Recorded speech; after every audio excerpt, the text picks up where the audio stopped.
नमस्कार, मैं मोदी स्वागत करता हूं आपको अपने इस YouTube चैनल पे। दोस्तों, आपके सामने आज फिजिक्स का कुछ एसआई यूनिट, ठीक है। ये अक्सर एग्जाम में पूछे जाते हैं कि फलाना एसआई यूनिट दे देगा और आपको 4 ऑप्शन दे दिए जाएंगे आपको कंफ्यूज करने के लिए।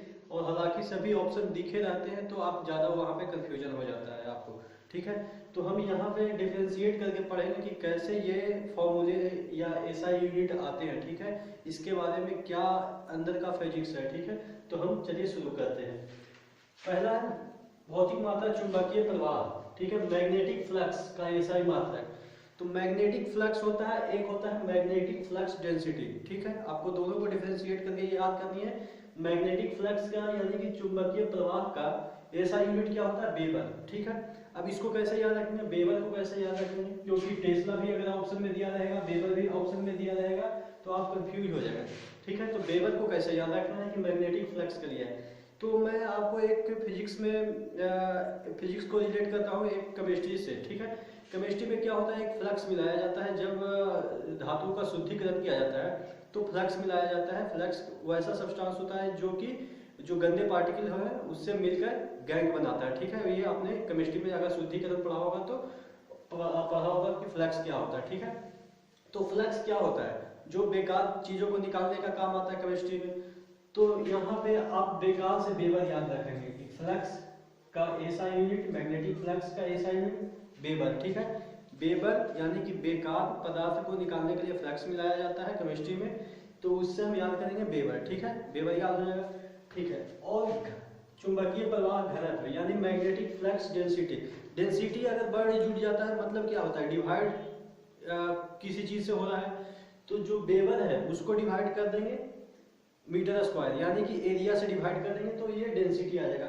एक्चुअली जो फिजिक्स में जो डेंसिटी आता है, ये जो वेव का डेंसिटी आता है, ये क्या है, फ्लक्स क्या है, एक मैग्नेटिक फील्ड यहाँ से मान लिया ये मैग्नेट है तो इससे निकल रहा है मैग्नेटिक फील्ड, तो एक फ्लक्स बना रहा है, ठीक है। उसको अगर एक एरिया से डिवाइड कर देंगे तो डेंसिटी आ जाएगा। यहाँ पे वॉल्यूम से क्यों नहीं डिवाइड किए, वॉल्यूम से इसलिए नहीं डिवाइड करते हैं कि ये किरण है, ठीक है। किरण को हम डेंसिटी बनाने के लिए एरिया से डिवाइड करते हैं। कोई भी किरण एरिया से पास होता है, थोड़े ना वॉल्यूम से पास होता है, ठीक है। उसमें वॉल्यूम थोड़ी ना होता है, तो एक एरिया से पास होता है तो इसलिए हम एरिया से डिवाइड कर देंगे तो वो हो जाएगा वेबर पर मीटर स्क्वायर, ठीक है। वेबर ऐसा यूनिट ऑफ फ्लक्स है, मैग्नेटिक फ्लक्स, और डेंसिटी वेबर को मीटर स्क्वायर यानी कि एरिया से डिवाइड कर देंगे तो ये आ जाएगा फ्लक्स डेंसिटी। इसका अगर नाम बताएं तो ये क्या होता है, टेस्ला, ठीक है। प्रश्न में पूछा जाएगा मैग्नेटिक फ्लक्स डेंसिटी का ऐसा यूनिट क्या है, टेस्ला। अब इसको याद कैसे करेंगे, तो ये जो फ्लक्स जा रहा है इस एरिया से, ठीक है, तो उसको ढकेलने का प्रयास कर रहा है, यानी कि जो फ्लक्स जा रहा है मैग्नेटिक फील्ड का वो ढकेलने का प्रयास कर रहा है, यानी टेलने, ढकेलने या टेलने कहते हैं हम लोग। अगर अगर आप यूपी या बिहार के हैं तो आप उसको लगा सकते हैं कि ढकेलना को टेलना भी कभी कहा जाता है, ठीक है। तो इसको टेलने का प्रयास कर रहा है इसलिए टेस्ला याद रखेंगे, ठीक है। डेंसिटी यानी कि एरिया आ गया, और एरिया आ गया यानी कि उसको ढकेलने का प्रयास कर रहा है यानी टेलने का प्रयास कर रहा है, तो ये टेस्ला आ गया, ठीक है।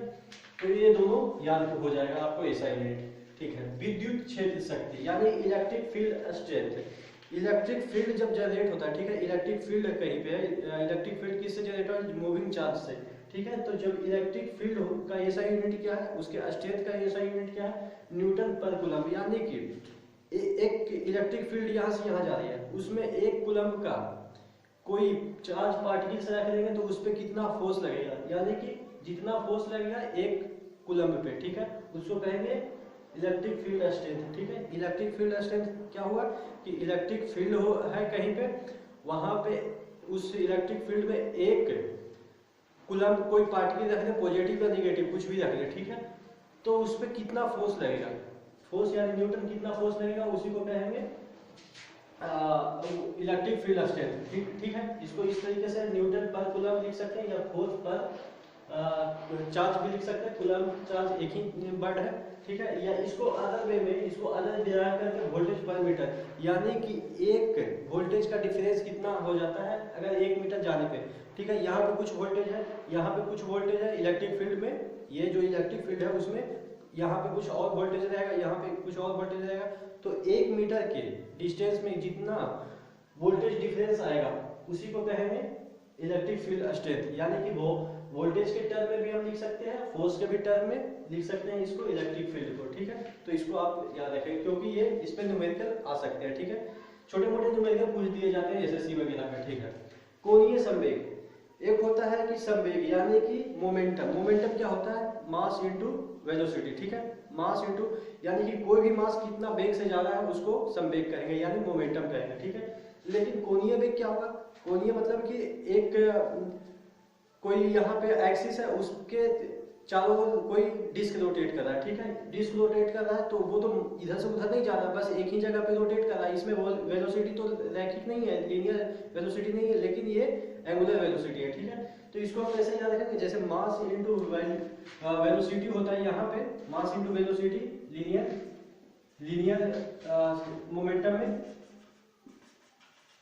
लीनियर मोमेंटम में होता है मास इनटू वेलोसिटी। यानी मास क्या होता है? मास मतलब केजी, मास को हम केजी से डिनोट करते हैं, वेलोसिटी मीटर पर सेकंड। ठीक है, तो मास इनटू वेलोसिटी है, ये मास है और ये वेलोसिटी है। ठीक है, संवेग है यानी कि मोमेंटम है। लेकिन एंगुलर में क्या हो जाता है? मास यहाँ पे किस तरीके मास ना आके यहाँ पे क्या हो जाता है? Moment of inertia. ठीक है, मोमेंट ऑफ इनर्शिया, यहाँ पे मास की जगह मोमेंट ऑफ इनर्शिया आ जाता है और वेलोसिटी की जगह एंगुलर वेलोसिटी आ रहा है, क्योंकि एंगुलर मोमेंटम को चाहिए। तो एंगुलर वेलोसिटी का फॉर्मूला क्या होता है? रेडियन पर सेकंड। तो रेडियन का तो यूनिट कोई भी नहीं आता है, रेडियन का कोई यूनिट नहीं है, तो यहाँ पे रेडियन का कोई यूनिट नहीं दिख रहा है। सेकंड का, टाइम का सेकंड दिख रहा है, रेडियन पर यूनिट सेकंड है, ये टाइम है तो यहाँ पे सेकंड दिख रहा है, रेडियन का कोई यूनिट नहीं है तो रेडियन यहाँ पे नहीं दिख रहा है। और एम आर होता है हाफ एम आर स्क्वायर, कोई डिस्क रोटेट कर रहा है। ठीक है, डिस्क मतलब कि वो उसको चक्ति कह सकते हैं ना, तो कोई डिस्क रोटेट कर रहा है, उसका मोमेंट ऑफ इनर्शिया पे कई बार प्रश्न पूछ दिए जाते हैं कि मोमेंट ऑफ इनर्शिया क्या है? तो मोमेंट ऑफ इनर्शिया क्या होता है? एम आर स्क्वायर होता है। ठीक है, डिफरेंट जो ऑब्जेक्ट होते हैं उसके डिफरेंट मोमेंट ऑफ इनर्शिया होता है। अगर हम एम आर स्क्वायर की बात करें तो एक रिंग का ये एम आर स्क्वायर होता है। डिस्क की बात करें, ये डिस्क है, तो डिस्क का हाफ एम आर स्क्वायर होता है। यानी कि मास जो इसका होगा, ठीक है, मास तो होगा ही होगा, इसका रेडियस भी जुड़ जाएगा। ठीक है, तो यहाँ पे रेडियस भी जुड़ जाता है, तो यहाँ पे मास की जगह, इसके मास की जगह मोमेंट ऑफ इनर्शिया आ जाता है और वेलोसिटी की जगह एंगुलर वेलोसिटी आ जाता है। एंगुलर वेलोसिटी का फॉर्मूला होता है रेडियन पर सेकंड और मोमेंट ऑफ इनर्शिया का होता है half M R square. M R square तो एम केजी आर स्क्वायर यानी कि मीटर। ठीक है, आर मीटर में आता है तो केजी मीटर स्क्वायर पर सेकंड। तो आपने निकालना सीख गया कि कोणीय वेग का या आप संवेग या एंगुलर मोमेंटम का फॉर्मूला क्या होता है? केजी मीटर पर सेकंड। ठीक है, या आप कर सकते हैं इसका ऐसा यूनिट क्या होता है? केजी मीटर स्क्वायर पर सेकंड। और लीनियर का क्या होता है? केजी मीटर पर सेकंड। ठीक है, तो ये दोनों डिफरेंट है, तो आप इसको ध्यान रखेंगे। आगे है वेव नंबर। ठीक है, वेव नंबर इसको डिनोट करते हैं के से। के से केल्विन भी होता है और के से वेव नंबर भी होता है, तो आप इसको भी केयर कीजिएगा कि के से हम वेव नंबर भी लिखते हैं। नंबर ऑफ साइकिल या फ्रीक्वेंसी पर यूनिट लेंथ, यानी कि आपको ये समझा है तो इस तरीके से कोई वेव जा रहा है तो इस तरीके से होते हुए जा रहा है। ठीक है, तो यूनिट लेंथ यानी सपोज यहाँ से यहाँ तक के 1 मीटर है। ठीक है, यूनिट लेंथ में कितनी बार ये लॉग बना रहा है? ठीक है, ये कितनी बार लूप बना रहा है? ठीक है, कितनी बार लूप बना रहा है तो उसी को कहेंगे वेव नंबर। तो कितनी बार, मान लिया सपोज 3 बार बनाया, कितना लेंथ में? यूनिट लेंथ में 1 मीटर का लेंथ लिखेंगे, तो इसका क्या आ जाएगा? ऐसा यूनिट। नंबर का तो कोई यूनिट होता नहीं, नंबर का 0 यूनिट होता है, तो यानी कि मीटर माइनस मीटर हो जाएगा, मीटर टू पावर -1 हो जाएगा, यानी कि मीटर टू द पावर -1। तो इसका ऐसा यूनिट वेव नंबर का क्या हो गया?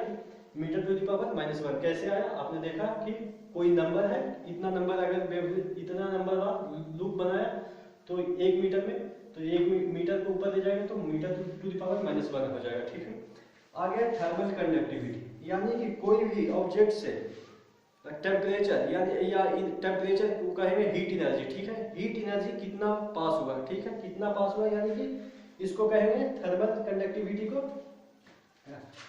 थर्मल कंडक्टिविटी इसको भी के से डिनोट करते हैं। ठीक है, थर्मल कंडक्टिविटी को भी के से डिनोट करते हैं, यानी कि वाट पर मीटर केल्विन। ठीक है, 1 मीटर, ठीक है, सपोज ये 1 मीटर का है 1 मीटर और डिफरेंस 1 केल्विन होनी चाहिए, ठीक है। 1 मीटर लंबी ऑब्जेक्ट के डिफरेंस 1 केल्विन में कितना वाट एनर्जी ट्रांसफर हुआ उसी को कहेंगे थर्मल कंडक्टिविटी। यानी कंडक्टिविटी क्या होगा कि इससे हीट कितना पास हो रहा है। कंडक्टिविटी मतलब कंडक्टिव कर रहा है, हीट को कंडक्ट कर रहा है। तो 1 मीटर लेंथ में 1 मीटर लेंथ प्लस 1 होना चाहिए केल्विन का डिफरेंस, ठीक है। एक जैसे यहाँ पे मान लिया इस यहाँ पे 7 केल्विन है टेम्परेचर, यहाँ पे 6 केल्विन है और ये 1 मीटर लंबा है, तो इसमें कितना वाट एनर्जी ट्रांसफर हुआ उसी को कहेंगे थर्मल कंडक्टिविटी। W से वाट है, M से मीटर है, K से केल्विन है, ठीक है। तो ये हुई थर्मल कंडक्टिविटी। और भी कुछ ऐसा यूनिट है जो कि अगले लेक्चर में सेकंड पार्ट में